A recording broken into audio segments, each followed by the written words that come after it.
All right, we're going to be starting Chapter 2, where we're going to start organizing all sets of data.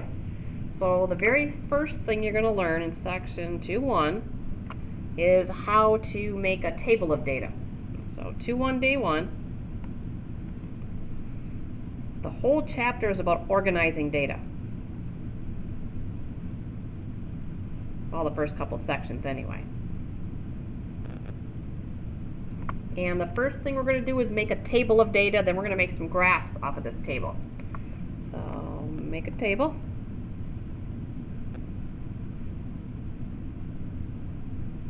And the table we're making is called a frequency distribution.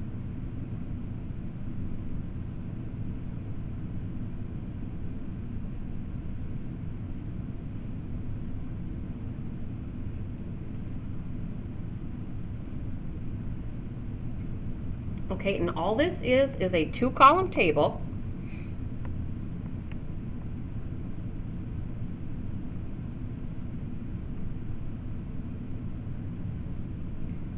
They put the word distribution on there. Most people think it's a graph, but it's a table that shows the classes of data. These are your individual groups.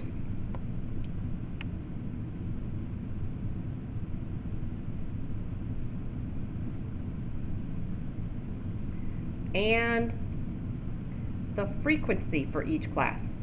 And frequency just means how many of your data values are in that class.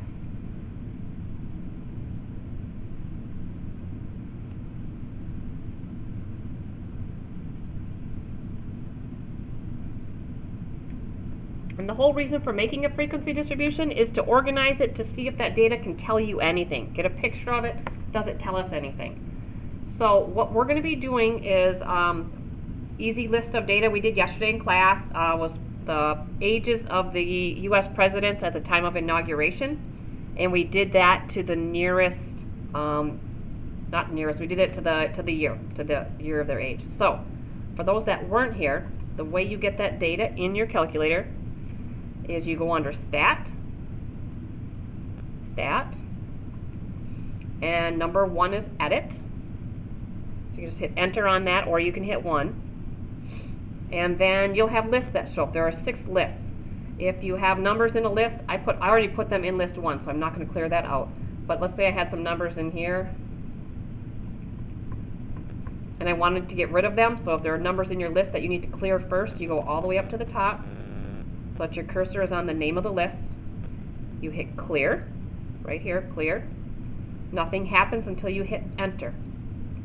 And then it wipes out that whole list. If you happen to hit Delete and hit Enter, watch this, Delete,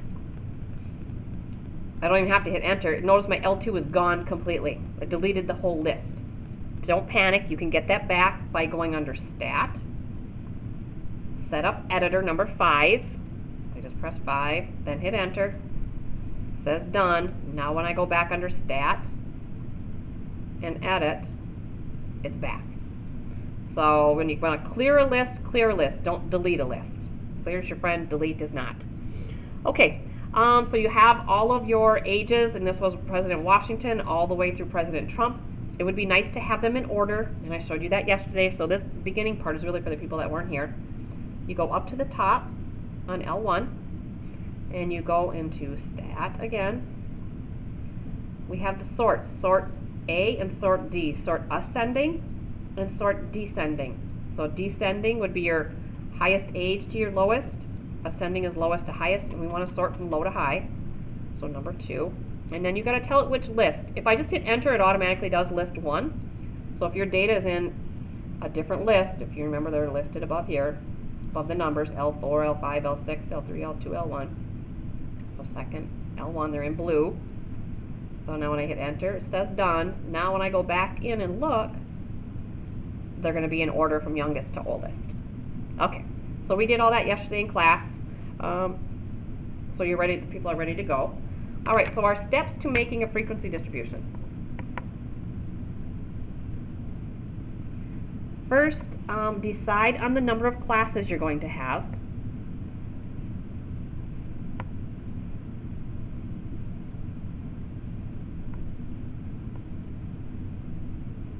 this is how many horizontal rows are going to be in your table.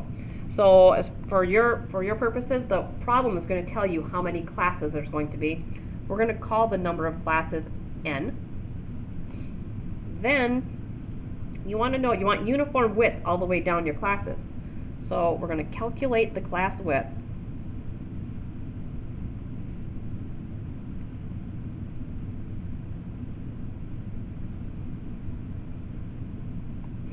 And we'll call it W.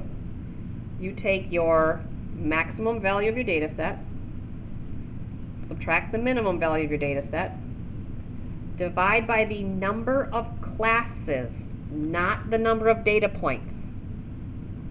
This is the number of classes, not how many data points. Okay? Chances are you're going to get a number with a decimal here. And the rule is you always, because our class width has to be a whole number, round up to the next whole number. So for example, if I did max minus min divided by number of classes and I got 9.25 as my class width, I need that to be a whole number, and the rule is I always round up, not normal rounding rules like you learned in elementary school. So my class width would be 10 and not 9. If you go down with normal rounding rules, when you make your table, you're going to see your table doesn't include your highest value. You end up leaving it off. So we always have to round up there. Okay? Once you do this, you're ready to make the table. Okay? Your column 1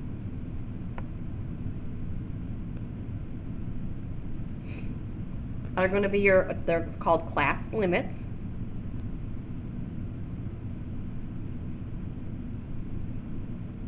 And the way you get your class limits is you start with your minimum value. And then what's going to end the first class, you're going to add on one less than your class width. So add 1 less than W. That'll be your ending value. Then your next class is going to start 1 higher than that. And you do the same thing, add 1 less than the class width. And we'll do that in a minute. And then number 4, or step 4, in column 2,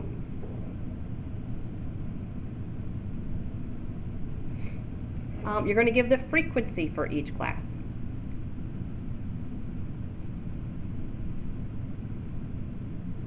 So once we determine our first class limit, say it was 44 to 54, we're going to count all the presidents that were between 44 and 54 and put that number as our frequency. So the frequency is just how many of your data values fall in between these class limits, including those class limits. So let's go ahead and make our table for the ages of the presidents.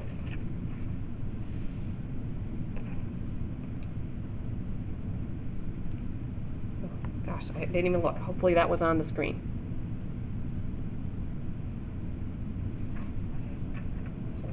Example 1. Make a frequency distribution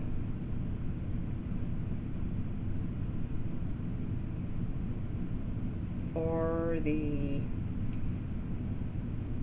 ages at inauguration for the U.S. president. Let's use 6 classes.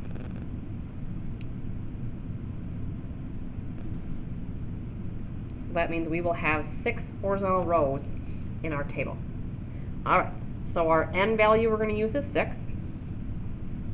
We have to calculate how many ages, how big of a range we're going to have for each class. So we're going to find class width. So we need our max minus min divided by the 6 classes. And if you go back, because we put these in order, my min's 42, and my oldest president at inauguration is going to be down here at the bottom. 70. So we've got 70 minus the 42 divided by 6. Doing that on the calculator, we'll get 4.66. Class width has to be a whole number. I always round up. So I want 5 ages in each class. Okay, so now we're ready for the table. So the class limits are the ages.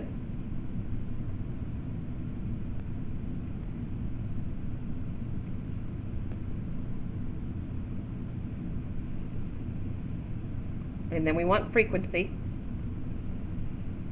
Now we are going to be adding more columns to this as we make different graphs, so make sure you leave some room to the right here. Okay. So our first class, I want 5 ages in here, and the youngest one is 42. So if you think about it, there's 42, 43, 44, 45, and 46. 46 would give us, if I stop at 46, that gives me 5 ages. 42, 43, 44, 45, 46. Biggest mistake people make is they do start at 42 and then they want to add 5 to it. Well, 42 plus 5 is going to give you 47, not 46. So that's why I told you start with your class minimum and add 1 less than the class width. So 1 less than 5 is 4. 42 plus 4 gives me the 46. So if my first class ends at 46, my second one's going to start at 47. And I do the same thing. To get 5 values in here, I've already got the 47. I'm going to add the next 4 values to it. So 47, 48, 49, 50, 51. Just by adding 4 to this. What you can see is as you move vertically, that's where the class width is coming in. 42 plus 5 gives me the 47. 46 plus 5 gives me the 51. So the next one, because this one ends at 51, this one's going to start at 52. And I can just add 5 vertically if I want at this point. Add 5 again. Add 5 there, would be 57. Add 5 again. 62. And I want to keep going until I have 6 rows. I want 6 classes. So one more time. That'll give us 67. And now I need all the ending values. Well, I can just keep adding 5 here, or I can look and say, well, this one started at 57, this one ends at 56. All kinds of ways to look at this. But I do have to calculate this last one, and it's just add 5 vertically, or add 4 across. Either way, you're going to get the same number of 71. So even though I don't have anybody 71, everything's uniform. All my classes are the same width. Now I need the frequency, so I want to go back and count how many presidents were between 42 and 46, including those values. So they're all in order, so now it's just a matter of counting. So I go back to the top. The first set's easy because there's a counter right here. There's my first value, so if I go down to the last 46, which isn't very far down, there are 4 people there that are that age, that were that age. Now I want the 47s to 51, so let's just count. 1, 2, 3, 4, 5, 6, 7, 8, 9, 10, 11, 11. And continue that process all the way down to the bottom of the list. I'm just going to fill them in.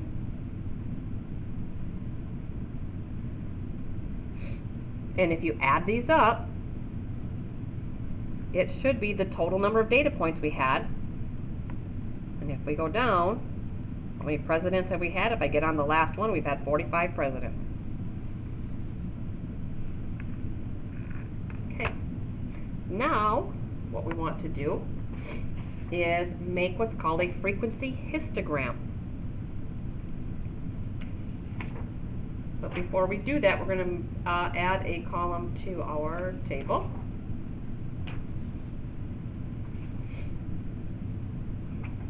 And what we're going to do is make the midpoint column.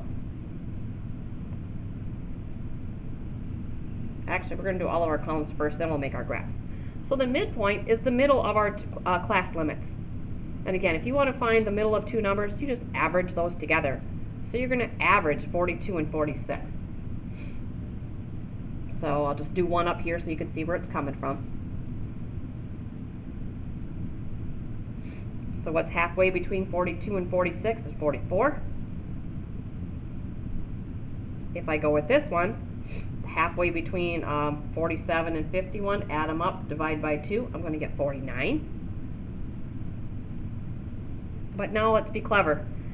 Think about what should be this vertical distance between these midpoints if they're evenly spaced here. Well, because I added 5 vertically on all the endpoints, you'd be adding 5 to the midpoints too. So you could just keep adding 5 all the way down. That is our class width. So 49 plus 5 is going to give me 54. Plus 5 is 59. Plus 5 is 64. Plus 5 is 69. Okay. The next column we want to add is called relative frequency.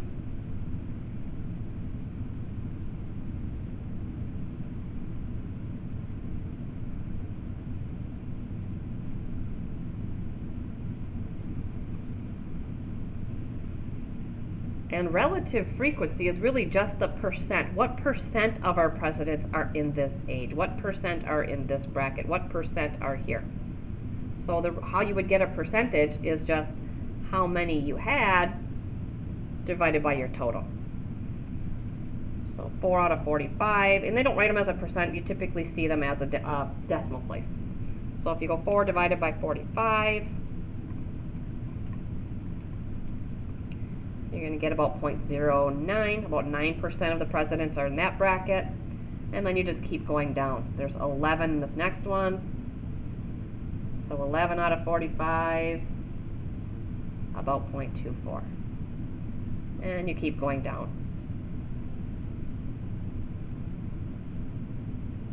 0.31. 9 out of 45 is about 0.20. Got a 4 again, so 0.09. And then 3 out of 45 is about 7%. And what should your relative frequencies add up to? Because they're representing percentages, all percentages are going to add up to 1. Next column is, there's still 2 more columns here, is cumulative frequency.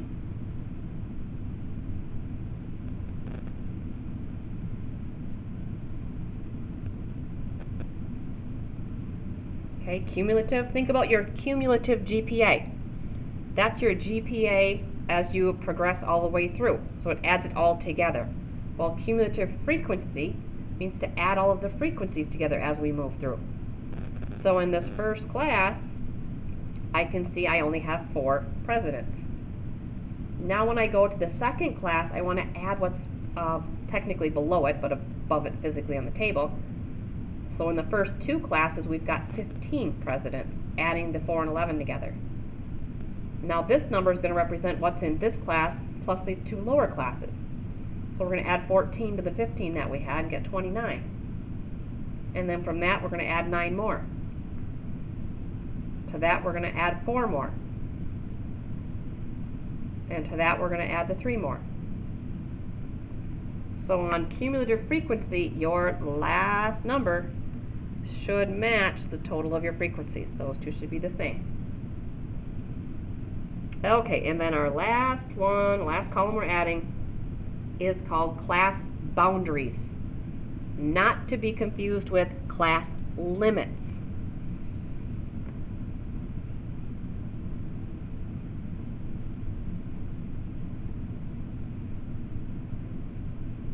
Class boundaries, the purpose of them is to close the gap between the classes. Because if you think about a number line, from 46 to 47, there's a gap of 1 in there. From 51 to 52, there's a whole jump of 1 in there. So what's going to close the gap is to pick the number halfway between these. So that means this first class boundary technically is going to jump out to 46.5. We'll come back to this first number in a minute. The second class is going to bump back to 46.5. because 46.5 is exactly halfway between 46 and 47. So by making the first class end at 46.5 and the second one start at 46.5, we've now closed the gap. And then these are called class boundaries. So all you've got to do is bump everything a half. So this has got to go, 51's got to bump up to 51.5. The 52 is going to bump back to 51.5. So these should always be connected. This one's going to bump up to 56.5. This one's going to bump back to 56.5. Bump up to 61.5. Bump back to 61.5. And continue on.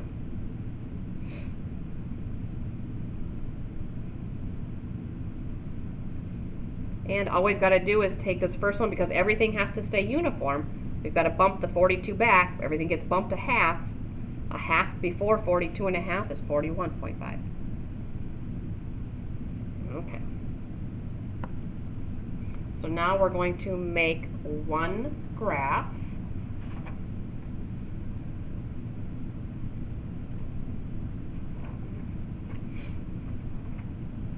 There it is.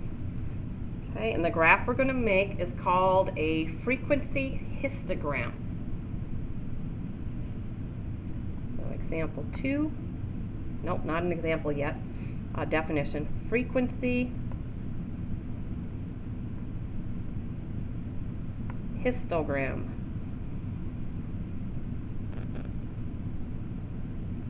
And a histogram is just a bar graph where the bars have to touch.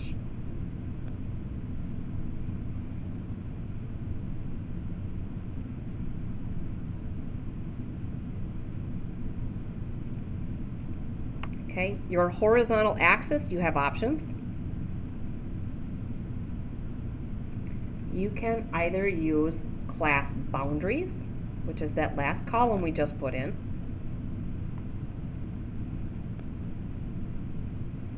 or class midpoint. Either one. And then on the vertical axis,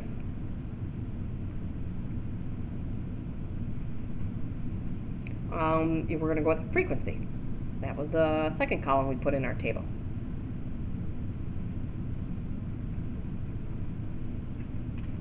Okay, so making good graphs.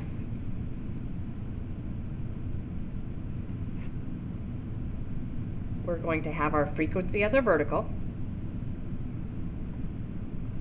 and we are going to have our ages in years,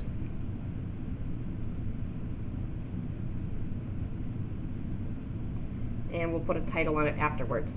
Okay, I'm going to choose to use class boundaries, and if you look at our table we made, the smallest number we have is 41.5, so I don't really need anything from 0 up to that, so we're going to put a little break in our graph, and we show that like that. I'm going to let this represent 41.5, and now remember, everything is uniform in size, so whatever space I decide to make my width of my bars, it's just going to, this is going to be the other edge, which is 46.5. So and this is going to start the second bar, 46.5, so the bars are going to touch because we've closed the gap here. So my next number is 51.5.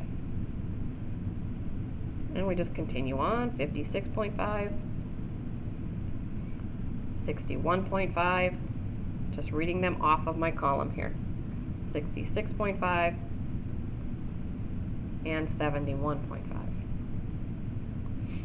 Okay. And on the vertical, we've got frequency. And if you look, my highest number, my lowest number is 3, so I'm not going to bother putting a break in the graph. My highest number is 14. Probably could count by 2s there without a problem. 1s might get a little obnoxious, so we'll count by 2s. So every tick mark is going to represent 2. 2, 4, 6, 8, 10, 12, 14. And now it's just a matter of making a bar for each class with the appropriate height. So the 42 to 46, the frequency was 4.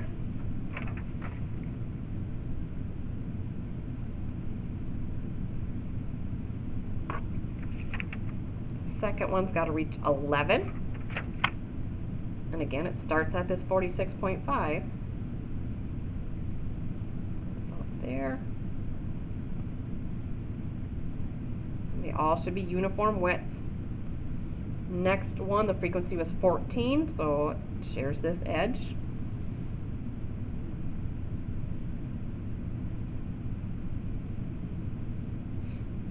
And then next one was 9.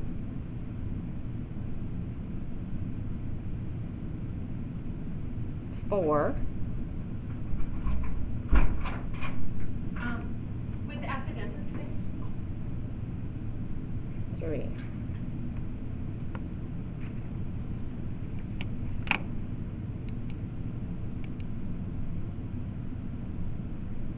Okay, finishing up, we're going to put a title on it and call it good. And this was the ages for the U.S. presidents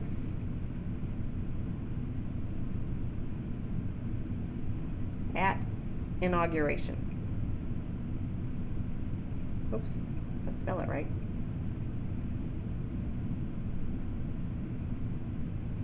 And the whole point of making these tables is to see what does it show us. I mean, there weren't very many young presidents. You can see most of our presidents are right here in this middle chunk. And then it tails off on the really old end too. So right in here we've had the majority of our presidents.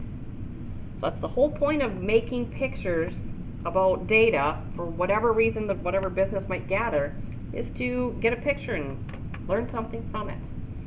Okay, that ends your first section in Chapter 2.